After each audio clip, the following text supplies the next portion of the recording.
Analisis dan perbandingan antara metode penentuan biaya variabel dan metode penentuan biaya penuh. Sebelum kita membahas mengenai metode penentuan biaya produk, kita harus tahu dulu nih, apa sih penentuan biaya produk itu? Nah, penentu biaya produk adalah faktor-faktor yang mempengaruhi besar kecilnya biaya yang dikeluarkan untuk memproduksi suatu barang atau jasa.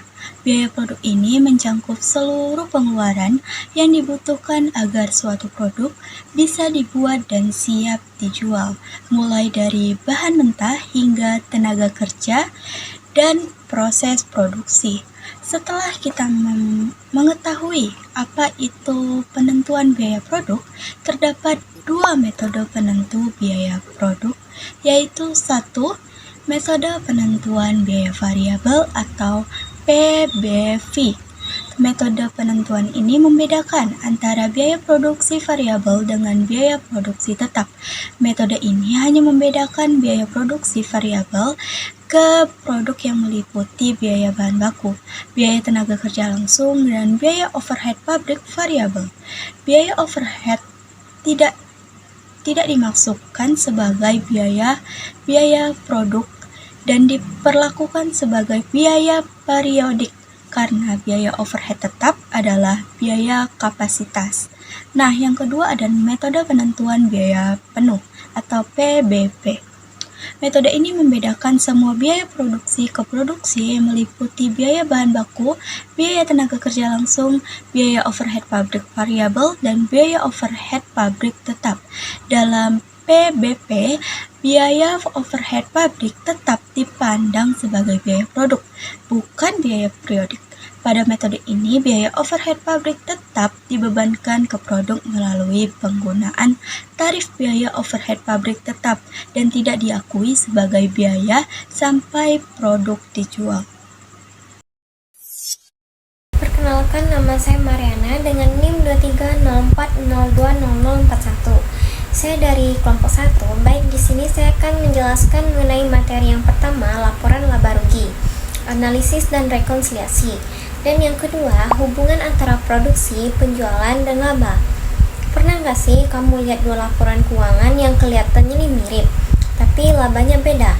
Nah, bisa jadi itu karena beda metode perhitungan biaya.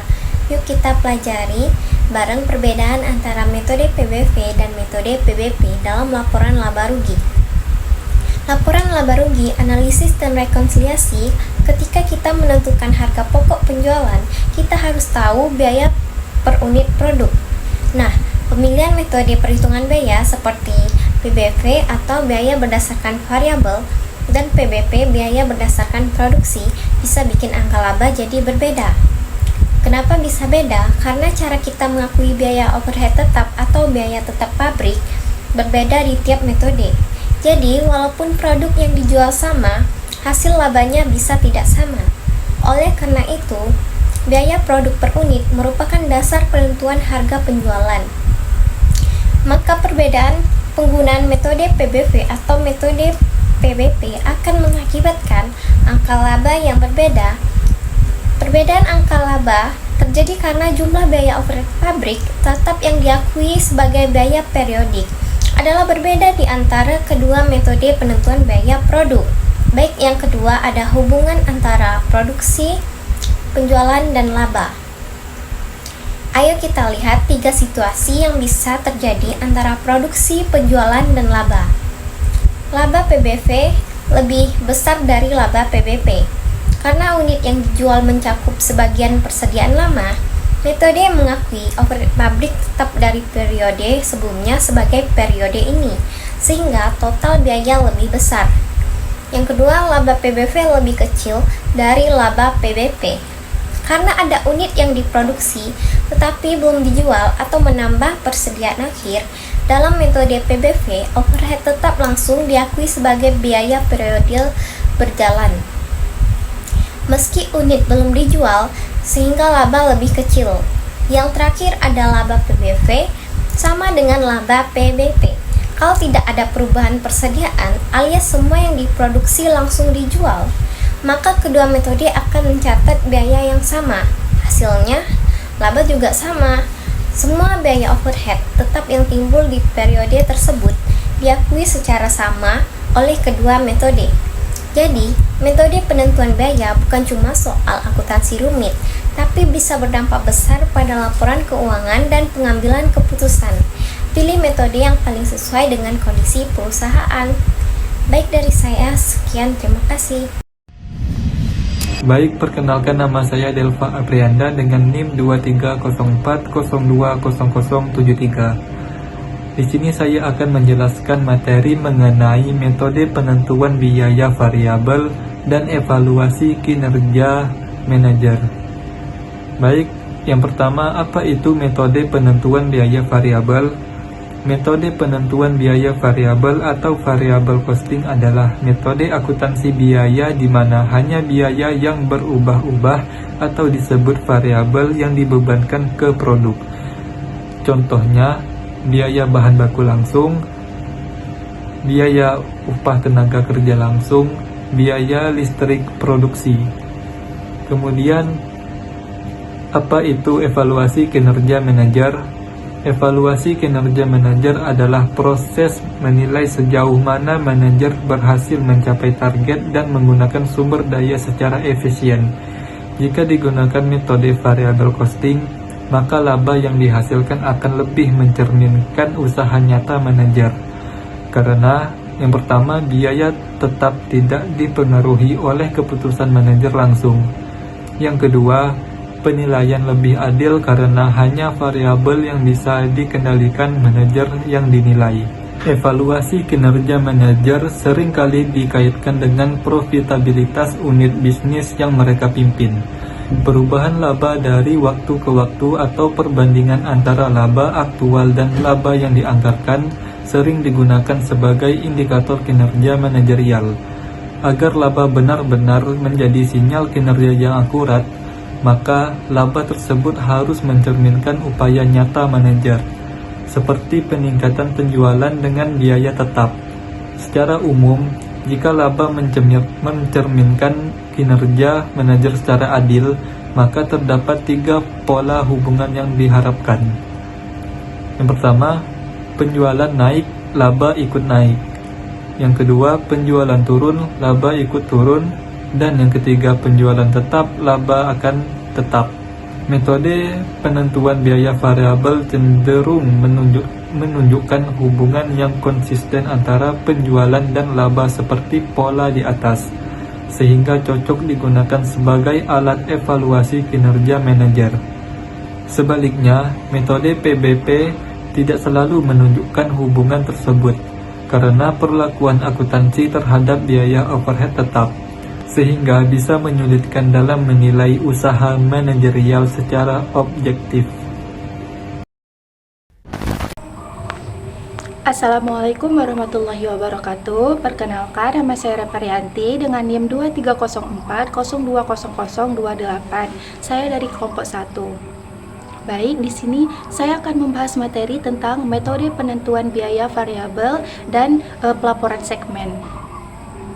Nah, apa sih yang dimaksud dengan pelaporan segmen? Jadi, pelaporan segmen adalah penyajian informasi laba yang menunjukkan kontribusi masing-masing aktivitas, wilayah pemasaran, atau unit bisnis total laba perusahaan. Informasi ini sangat penting untuk evaluasi kinerja dan pengambilan keputusan manajerial. Jadi teman-teman, pelaporan segmen ini dapat kita pahami sebagai cara memisahkan laporan keuangan ke dalam bagian-bagian tertentu dalam perusahaan, seperti misalnya jenis produk, wilayah, proyek, atau divisi. Tujuannya adalah supaya manajer bisa melihat secara jelas bagian mana yang menghasilkan laba paling besar dan justru mana yang menyumbang kerugian. Dengan begitu, keputusan yang diambil akan lebih akurat dan efisien. Nah, pembahasan selanjutnya yaitu alasan pentingnya pelaporan segmen. Kenapa sih pelaporan segmen ini penting? Yang pertama, karena laporan laba rugi umum sering terlalu ringkas dan tidak cukup detail. Yang kedua, manajer membutuhkan informasi yang spesifik dan tersegmentasi per produk, wilayah, proyek, tenaga penjualan, dan lain-lain. Yang ketiga, segmentasi memungkinkan pertanggungjawaban yang akurat dan identifikasi aktivitas yang menguntungkan atau merugikan. Nah, di sini saya akan menjelaskan secara sederhananya ya teman-teman, mengapa alasan pelaporan segmen ini tadi penting. Karena jika kita hanya melihat pada laporan laba rugi umumnya saja, isinya biasanya terlalu ringkas sehingga tidak menunjukkan secara detail siapa penyumbang utama keuntungan perusahaan. Dengan laporan yang dibagi per segmen, manajer bisa mengetahui mana bagian yang bekerja dengan baik dan mana bagian yang harus dievaluasi. Ini juga memudahkan dalam menyusun strategi bisnis serta membantu setiap divisi untuk mempertanggungjawabkan kinerjanya masing-masing. Baik, pembahasan terakhir yang akan saya jelaskan yaitu jenis pelaporan segmen. Jenis pelaporan segmen ini dapat dilakukan dengan beberapa pendekatan. Yang pertama, berdasarkan metode penentuan biaya penuh. Yang kedua, berdasarkan metode penentuan biaya variabel. Dan yang ketiga, metode ABC atau metode pendekatan ABC atau Activity Based Costing. Jadi di sini saya akan menjelaskan metode penentuan biaya penuh terlebih dahulu. Jadi, dalam metode penentuan biaya penuh, seluruh biaya, baik biaya tetap maupun biaya variabel, dibebankan ke masing-masing segmen. Metode ini cocok digunakan untuk laporan keuangan umum dan pelaporan eksternal. Jadi, metode ini menggunakan prinsip bahwa jenis biaya, termasuk biaya tetap seperti sewa, gedung, dan gaji manajemen, serta biaya variabel seperti bahan baku dan upah kerja dimasukkan langsung ke tiap segmen. Misalnya, jika ada segmen penjualan produk A, maka laporan segmen itu sudah mencakup semua beban yang terkait, baik tetap maupun variabel. Jadi, hasil akhirnya berupa laba bersih segmen yang cukup akurat secara umum, walaupun kadang tidak mencerminkan kinerja internal secara detail. Metode yang kedua yaitu metode penentuan biaya variabel. Dalam metode penentuan biaya variabel, hanya biaya variabel yang dibebankan ke masing-masing segmen, sedangkan biaya tetap diperlakukan sebagai beban perusahaan secara keseluruhan. Fokus utamanya adalah untuk menganalisis kontribusi tiap segmen. Jadi, dalam metode ini, kita hanya memasukkan biaya variabel saja, seperti bahan baku dan tenaga kerja langsung ke dalam laporan segmen tersebut. Sedangkan biaya tetap, seperti sewa, listrik, atau gaji direksi, tidak dibebankan ke segmen, melainkan dianggap sebagai tanggungan seluruh perusahaan. Ini berguna untuk melihat seberapa besar kontribusi tiap segmen terhadap laba tanpa dipengaruhi oleh biaya tetap yang tidak bisa dikendalikan oleh segmen itu sendiri. Nah, jadi pendekatan yang terakhir itu yaitu pendekatan ABC atau pendekatan Activity Based Costing. Jadi, pendekatan ABC ini mengalokasikan biaya berdasarkan aktivitas aktual yang dilakukan oleh tiap segmen. Biaya dihitung berdasarkan penggunaan aktivitas seperti layanan pelanggan, gudang, atau pengiriman. Jadi, pendekatan Activity Based Costing ini sangat detail dan akurat karena biaya tidak dibagi rata, tapi dialokasikan sesuai dengan aktivitas yang benar-benar dilakukan oleh segmen tersebut.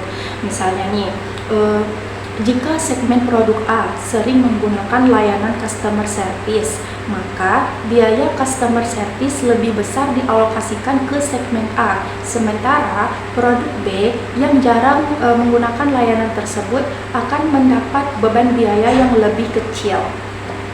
Jadi, metode ini paling cocok untuk perusahaan besar yang mempunyai banyak jenis aktivitas dan butuh pelacakan biaya yang lebih teliti. Pelaporan segmen membantu perusahaan mengetahui kontribusi laba dari masing-masing unit usaha. Dengan memilih metode yang tepat seperti penentuan biaya penuh, penentuan biaya variabel, dan activity based costing, manajer dapat membuat keputusan yang lebih akurat, efisien, dan strategis. Jadi, kesimpulan dari pembahasan saya tentang pelaporan segmen tadi, teman-teman, yaitu pelaporan segmen adalah alat yang penting untuk membantu kita untuk memahami bagian mana dalam perusahaan yang paling efektif dan efisien.